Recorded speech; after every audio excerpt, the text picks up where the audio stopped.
Thank you so much. I had so much fun. I had so much fun talking with you. So okay, and I hope it's not too morbid or in the past. I love this question about what can be released in history and people's versions of it.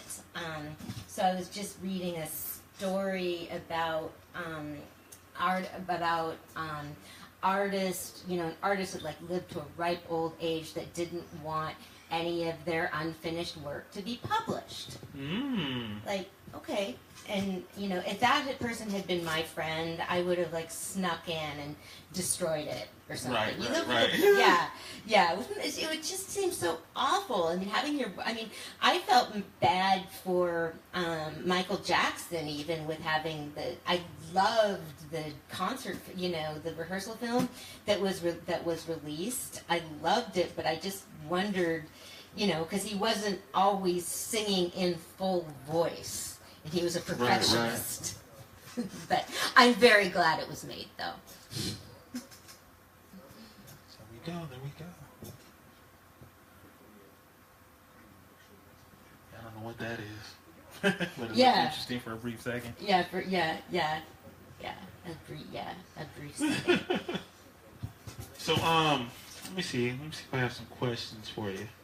Now, do you, as a historian, ever like debate people, or have you ever been to a historian debate, or does that happen, or am I like? I don't believe in debates. I'm unusual in that respect. Is that I don't care whether people think like I do. I mean, I'm very, very concerned. I don't want anybody to tell me how to think or anything, but I'm interested in different opinions and so no, I mean, I don't debate with people. It can sort of drive some people crazy. There's accuracy, and there's, something you say can be wrong if something can be incorrect, but whether something, other stuff is opinion. Right. And so, for history,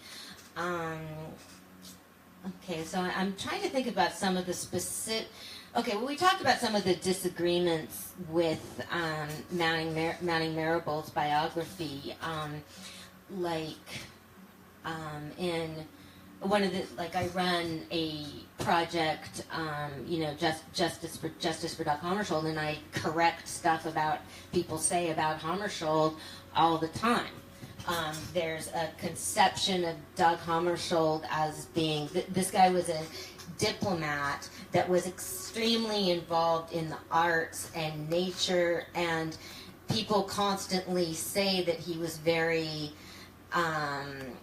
reserved, that he was just this lonely, tortured soul because of a book of his musings that was posthumously published. But you need to look at somebody's life, and when I look at his life and what he did, I see somebody that had a lot of friends and was close with his relatives, and so people have chosen to look at this book where he writes about being lonely and struggling, and decide from that he was a lonely, tortured person.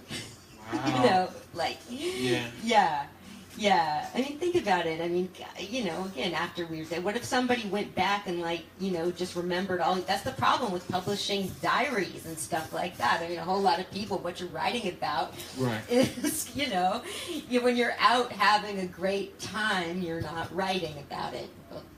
Especially back in the days when people had the concept of diaries in the first place. Right. I'm trying to, so yeah, I mean, what we see a lot of the time is going to be people writing about when they're sad. Now we have the issue of, is there a name for it where it's jealousy over, it's thinking that that everybody else has a better life than you do because of what they post on Facebook. It's it's a troubling phenomenon of our era. And it's and it's just like it's difficult, it's destructive to compare yourself to other people, but it's like, okay, this is edited, this is what we're putting out there. Right. Exactly. Now, do you feel that throughout history, and this is my kind of thinking too, do you feel that a lot of things have been changed throughout history? Do you totally believe, like, if you read something, do you take it as valid, or do you kind of like, it's 2017, and I'm reading something from after Christ or something, 1800 after Christ, and you're like, I don't know. I love this. I love this sort of question. Well, going back to everything is useful and everything is valuable. Like reading. Well, an issue that comes up a lot is reading classics with terminology and language that is hurtful and offensive, and how do you do that? So you can look at things historically, you can read things as a piece of history, and I really feel strongly that material should be offensive, troublesome material, that needs to be available to people. You need to. I agree.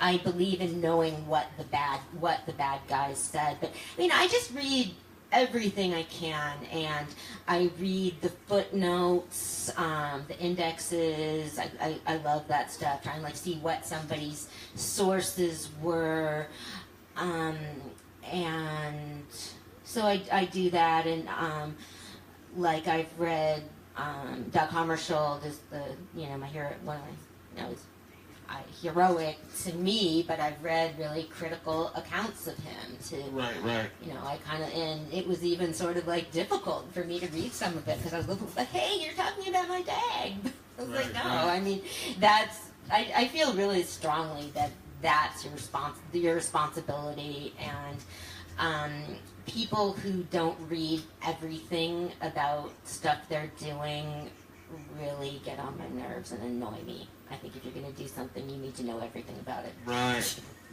I agree. Yeah. It's a sort of read all the and if you're I'm really careful about doing that. If I'm going to put myself out there talking about something, you need to read different accounts, and you need to read primary text and go back and listen to videos. When years ago, before I was even reading more deeply about Malcolm X, I read his speeches. Now some of that stuff's more available, but go back and hear and his speeches were funny. Right. Yeah, okay. So did you, when you read them or heard them, does it seem surprising? Did it seem like a surprise that Malcolm X was funny? I've seen certain ones where he'll bust out and he'll say something funny. He wasn't when the way that the media used to show him, they would make him mean and militant. That's what you mostly saw, but as time progressed, you'd see documentaries, they would show where he would joke with Howard Cosell and joke around with other people, and you kind of, and the way everything is now, you kind of know that he was shafted anyway. He was made to kind of look bad. Yeah. So there was, that's just how it was back then. Yeah, and but the people that mattered knew what he was saying, and that's one of he was very good at press conferences and good at speaking with the press, and he would say something to the press like, well, that's what I'm telling you, that's not what I'm going to go tell other people. And he wasn't lying. It would be different approaches, different things that were meaningful to people. And when in the early days of the Nation of Islam, when he was really building his mosques and his movements, a whole lot of the Nation of Islam members were people that had come from the streets, that had been incarcerated, and the mess that had joined the Nation of Islam in prison, and that was their life. That was really, really important to them. And so as time went on, there were people who felt like Malcolm X was selling them out, or just like, okay, wait, he's going and talking with these people. And Malcolm X had a very cordial relationship with A. Philip Randolph, the black union leader of the leader, and Randolph invited him to be on a working panel, and it was another with other major figures, and these were people that Malcolm X might have been deriding in different areas as being establishment. Right. But, he was able to communicate and work with them because he just cared about the greater good. Now, what is your feelings on the situation between him and Elijah Muhammad and the whole Farrakhan, Elijah Muhammad thing? Like, do you, and be honest, this is a kind of a trippy question because some people don't want to, do you feel he was set up by the nation when he decided to defect, so to speak? Well, he didn't really defect, but when they told him, you're not supposed to preach no more, you can't. It happened over many years. So with what, because we talked about that with like the different ways he was able to communicate with them, and one of the things, Elijah Muhammad was spiteful. Malcolm X confided in him about personal things, and he made it public. And was just undermining to Malcolm X personally. But one of the things that's interesting is that that tells you just how much more complicated it all may have been, is that Elijah Muhammad had agreements with the American Nazi Party, and it was Whoa, we gotta backtrack that, y'all, because Roselle just heard something he's never heard before. Say that again one more time, Anna. Elijah Muhammad had agreements with the American Nazi Party, and Malcolm X appeared and spoke with members of the American Nazi Party. You know what I'm gonna ask you? How did that even come? How did that even happen? It was just, and when we go on the break, I'll find the exact quotes. But It was one of these things. They basically said, "We hate each other, but we hate other people more." This is. And it was financial. Elijah Muhammad owned a bunch of property in the South that he would buy up from, like Ku Klux Klan members in the American Nazi Party. He was a... I never knew that. Yeah. But people would talk about that, like saying that he's... Like, I've never seen him with any of them. How is that possible? Well, have you ever... I don't know if you've ever watched, like, or you should have. Have you ever just watched Elijah Muhammad and, Louis Farrakhan speeches? Sure. You would never expect them to talk to I'm just like, I would be shocked to see that on TV. Yeah. That's just like blowing my mind that you're even saying that. Yeah. Yeah. Wow.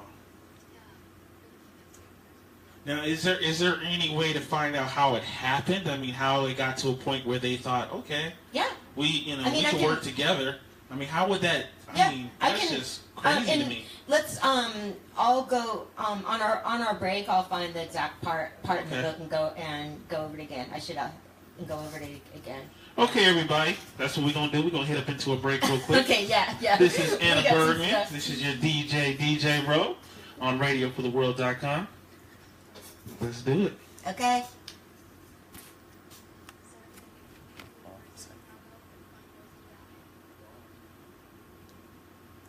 It's cool. It's gonna go to a commercial. Okay. I have to change the stream on. So it's going into a commercial. You can't see the commercial. But if you go on, it's going into commercial right now. Then when I come back on, start playing some music. Okay. Okay, let's save. Let's get back.